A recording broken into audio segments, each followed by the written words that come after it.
واہ، ہے نا جی. تو وہ تو پھر مالک ہے. اب اس کو جو ہے نا کیوں نہیں پوچھ سکتے. کہتے ہیں جی ایک دفعہ نا وہ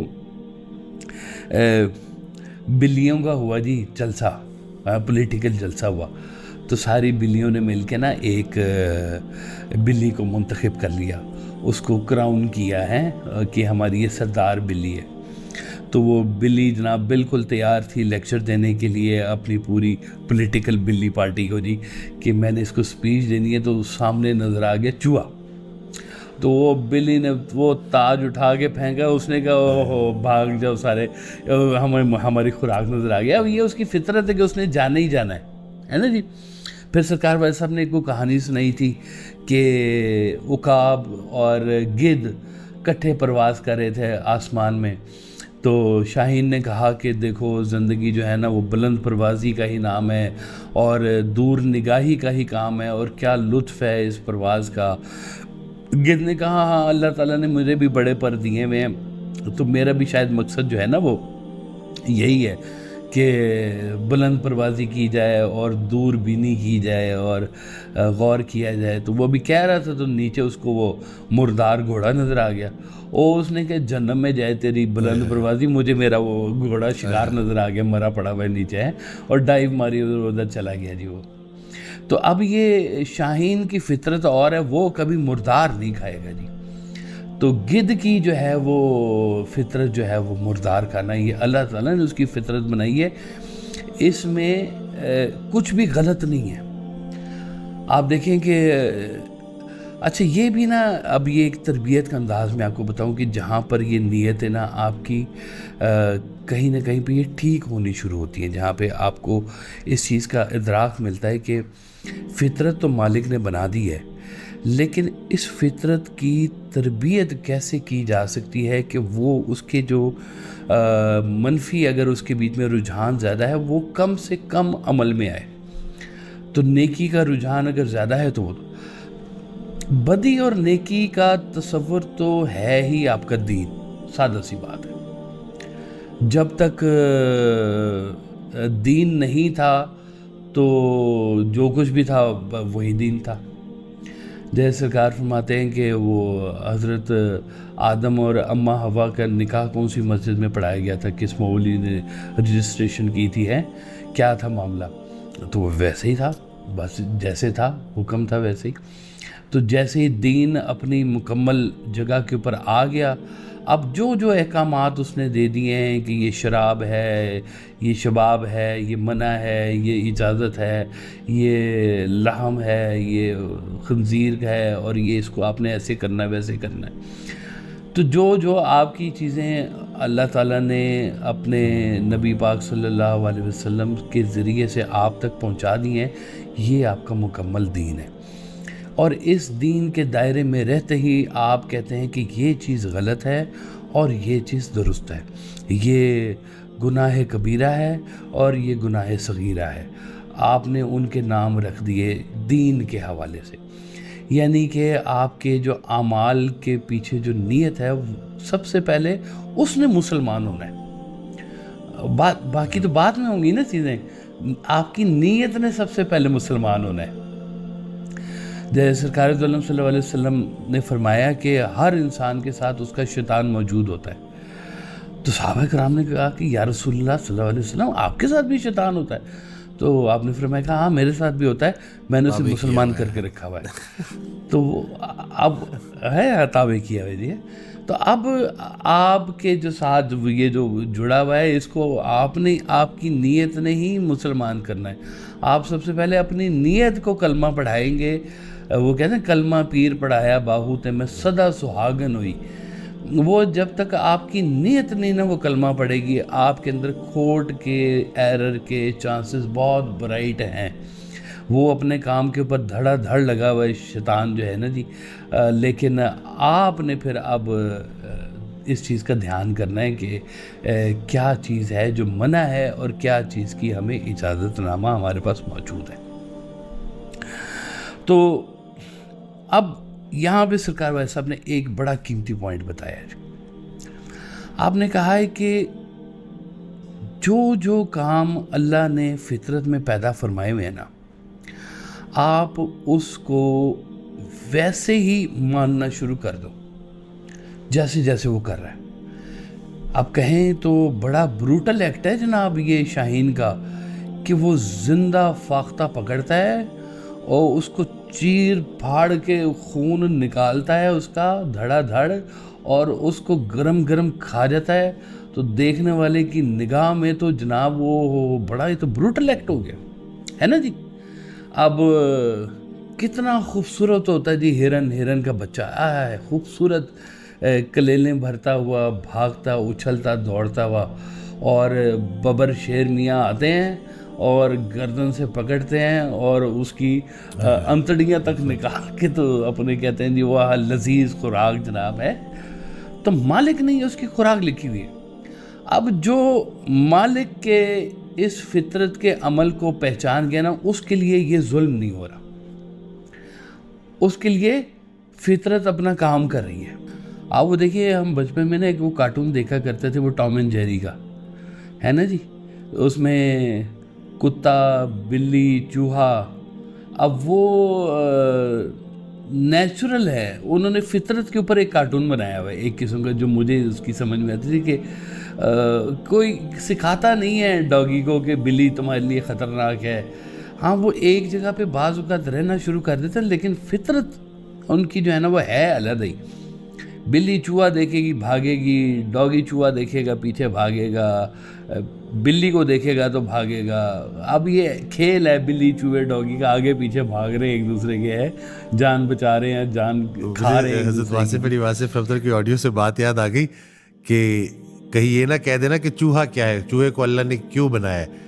بلی سے پوچھو کہ چوہا اس کے لیے کیا ہے، اس کی لائیو ڈش ہے، خوبصورت ڈش ہے اس کے لیے کتنی امپورٹنٹ ہے، بڑی امپورٹنٹ ہے، فیوریٹ ڈش ہے جی.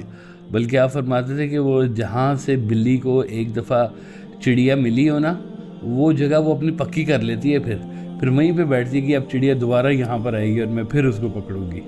کھا جاتی ہے، کبوتر کھا جاتی ہے بلی جو ہے نا جی. اب یہ فطرت میں مالک نے اس کے ڈال رکھا ہوا ہے جی کہ فطرت کے ساتھ کیا کرنا ہے. اور نیت جو ہے، اب وہ دیکھیں جی نیت بد ہو تو نیت کی اصلاح کیسے ہو جاتی ہے. وہ سرکار نے نا ایک کہانی سنائی کہ ایک بادشاہ سلامت تھے، وہ بازار سے گزر رہے تھے تو انہوں نے ایک بڑی حسین عورت کو دیکھا، اور اب بادشاہ اپنی فطرت کے حساب سے چل رہے تھے. ان کے دل میں خیال آیا کہ اس کو تو مہارانی ہونا چاہیے. دوسرے لمحے پھر خیال آیا کہ گرو نے کہا ہوا ہے کہ خبردار ان کو جو ہے نا اس نگاہ سے نہیں دیکھنا، یہ بیٹیاں ہوتی ہیں، بہنیں ہوتی ہیں، مائیں ہوتی ہیں. لیکن خیال آ چکا ہوا تھا تو بھاگے بادشاہ سلامت اپنے گرو کے پاس گیا اور جا کے کہا کہ جی مجھے یہ خیال آ گیا، اب بتائیں کیا کروں میں. تو گرو نے کہا بتاؤ سزا یہاں پہ لینی ہے اگلے جہان میں لینی ہے. انہوں نے کہا جی اگلے جہان میں تو پتہ نہیں کیسے ہوگی، مجھے نا یہیں پر ہی سزا آپ دے دیں. تو گرو نے کہا کہ ٹھیک ہے، الاؤ جلاؤ، آگ بڑی والی آگ جلائی گئی، اور انہوں نے کہا بادشاہ سے کہ جا کے نا اس میں کود جاؤ. بادشاہ نے کہا کہ جی اس سے میری سزا ختم ہو جائے گی. انہوں نے کہا بالکل تمہاری سزا ختم ہو جائے گی. وہ بادشاہ چلا آگ کی طرف، اور جیسے ہی آگ کے قریب پہنچا تو گرو نے روک دیا. انہوں نے کہا وہ نیت کا گناہ تھا، نیت کو سزا مل گئی ہے، چلو واپس آ جاؤ.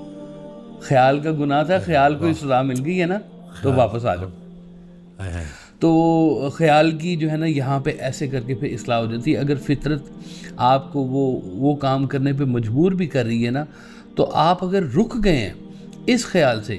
نیا جو لفظ ہے نا، نیا، یہ پیور اسلامک ورڈ ہے، اور اس کا خاص تعلق جو ہے نا جی وہ ہے آپ کے مذہب کے ساتھ جڑا ہوا، کہ نیت جو ہے نا جی وہ کیا کام کرتی ہے.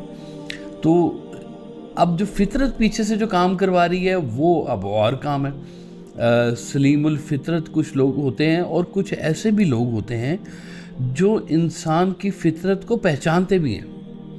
سرکار وائس صاحب نے جیسے کہا نا کہ جب تمہیں کسی کی فطرت کے بارے میں معلوم ہو جائے تو اب اس کا گلہ کرنا جو ہے نا وہ پھر بری بات ہے، کیونکہ اب تمہیں اس کی فطرت کا پتہ چل گیا ہے. اور ایسے لوگ موجود ہوتے ہیں کہ جو انسان کی فطرت کو پہچانتے ہیں.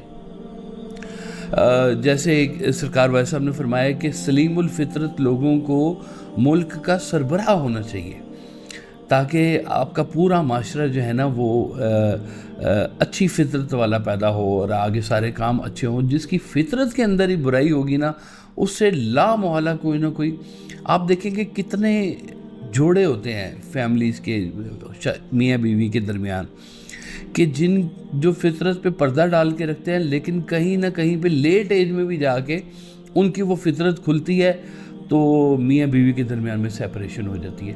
وہ پتہ چلتا ہے کہ یا تو بیوی کی فطرت میں کہیں کوئی تھا فالٹ تھا اتنی دیر چھپا کے رکھا ہوا تھا اور میاں کی بھی فطرت میں کہیں کوئی فالٹ تھا اس نے بھی چھپا کے رکھا ہوا تھا یا ایک کور تھا یا ایک ماحول تھا جو چل رہا تھا لیکن ایک دن کھل گئی وہ فطرت اور فطرت کھلی تو دونوں کے درمیان میں سب پردے اٹھ گئے اور پتہ چلا کہ یہ تو اس فطرت کا انسان ہے. اور وہ کہتے ہیں ایک جنگ ہو رہی تھی تو جنگ میں بادشاہ سلامت نے سارے جو لوگ تھے وہاں کے وہ ختم ہو گئے ان کا بادشاہ ختم ہو گیا تو ایک لڑکا سا تھا جی وہاں پر تو بادشاہ نے کہا کہ چھوٹا بچہ ہے اس کو نہ مارو. تو وزیر جو تھا بہت دانا قسم کا آدمی تھا اس نے کہا کہ حضور یہ نا اچھی فطرت کا لڑکا نہیں ہے بد فطرت ہے یہ. تو بادشاہ نے کہا کہ کوئی بات نہیں ہم اس کو نا اپنے پاس رکھیں گے اس کی ایسی تربیت کریں گے کہ یہ جو ہے نا وہ اچھی صحبت میں رہے گا تو بدل جائے گا. تو وہ اچھی صحبت میں رہتا رہا تو پھر جب وہ جوان ہوا تو پھر وہ بادشاہ کی بیٹی کو لے کے بھاگ گیا. پھر تو فطرت نے اپنا کام دکھا دیا وہاں پر جا کے کہ بد فطرت لوگ جو ہے نا وہ پھر کہیں نہ کہیں پہ اپنی فطرت کو ظاہر کرتے ہیں. یہ تو بڑی بلیسنگ والی بات ہوتی ہے کہ جہاں پہ انسان جو ہے نا وہ اپنی بد فطرت سے کسی طرح سے اس کو عمل میں آنے سے روک دے. اب دیکھیں اللہ تعالیٰ نے پیدا فرمائی ہے فطرت میں اس پہ تو کوئی اب دو رائے نہیں کر سکتا انسان کہ پیدا فرمانے والا تو وہی ہے جس نے نیکی بھی پیدا فرمائی ہے وہی ہے جس نے شر کو بھی پیدا وہ خیر ہی و شر ہی من اللہ کی طرف سے ہیں دونوں کی دونوں باتیں. تو آپ کے سامنے اس نے پھر وہ نیت کا رکھ دیا عمل کے اوپر دار و مدار سارے کا سارا کہ نیت کو تمہاری فطرت جو بھی ہے نیت کو ٹھیک کر لو کسی طریقے سے. اس کا مطلب ہے کہ نیت ٹھیک ہو سکتی ہے. نیت کے اندر فلیکسیبلٹی ہے کہ یہ ٹھیک ہو سکتی ہے نیت آپ کی. یہ آپ کو کسی کی دعا بھی لگ سکتی ہے. یہ آپ کو یہ نہیں ہوتا کہ ٹیمپٹیشن نہیں ہوتی. ٹیمپٹیشن ہوتی ہوگی ضرور ہوتی ہوگی لیکن اگر آپ کے اوپر کسی کی نگاہ کا کوئی پہرا آ جائے تو بھی آپ کی نیت کی اصلاح ہونی شروع ہو سکتی ہے. سبحان اللہ. ابھی اسی کے اوپر ایک صاحب ہیں اور شرارتی سے تھے پھر حضرت واصف علی واصف رحمۃ اللہ کو سننا شروع کیا. جو صوفیہ کرام ہے ان کا کمال یہی ہے کہ انہوں نے بولا کہ جن چیزوں سے مجھے جب میں نے ان کو سننا شروع کیا نا تو میرے ساتھ ایک عجیب و غریب واقعہ ہوا. جن چیزوں سے مجھے لذت ملتی تھی مجھے انہی چیزوں سے الجھن ہونے لگی. سبحان اللہ. یعنی کہ ایسا نہیں ہے کہ میں نے وہ کام چھوڑا ایک دم سے. جب بھی میں وہ عمل کرتا تھا تو مجھے گھٹن سی اور الجھن ہونی شروع ہو گئی. بالکل صحیح بات ہے. بالکل صحیح بات ہے. اب یہ دیکھیں کتنی بڑی مہربانی ہے کہ وہ نگاہ کہ جب مہربانی ہو جائے تو پھر کیسے جو ہے وہ انسان کا جو ہے وہ ایک چیز جو سالہ سال وہ کرتا رہا ہے لیکن اب آ کے وہ اس میں سے وہ لطف اور وہ مزہ ہی لے لیا. تو وہ ٹیمپٹیشن دنیا کی ہوگی ہر جگہ پہ ہوگی. یہ نہیں میں کہہ سکتا کہ انسان کا جو نفس ہے وہ سرکار والا صاحب نے نا اب سے نا کچھ عرصہ پہلے کی بات ہے جب بزرگان دین ہوا کرتے تھے تو وہ انسان کا جو نفس ہے نا وہ نفس کشی کرنے کا کہتے تھے کہ اس کو مار دو ختم کر دو. سرکار والا صاحب نے نا اس کو ذرا اور طریقے سے ڈیل کیا ہے اس نفس کو اور کہا ہے کہ اس نفس کو کمزور کرنا ہے اس کو ختم نہیں کرنا. نفس تمہارا گھوڑا ہے اور روح تمہاری جو ہے نا اس کا سوار ہے.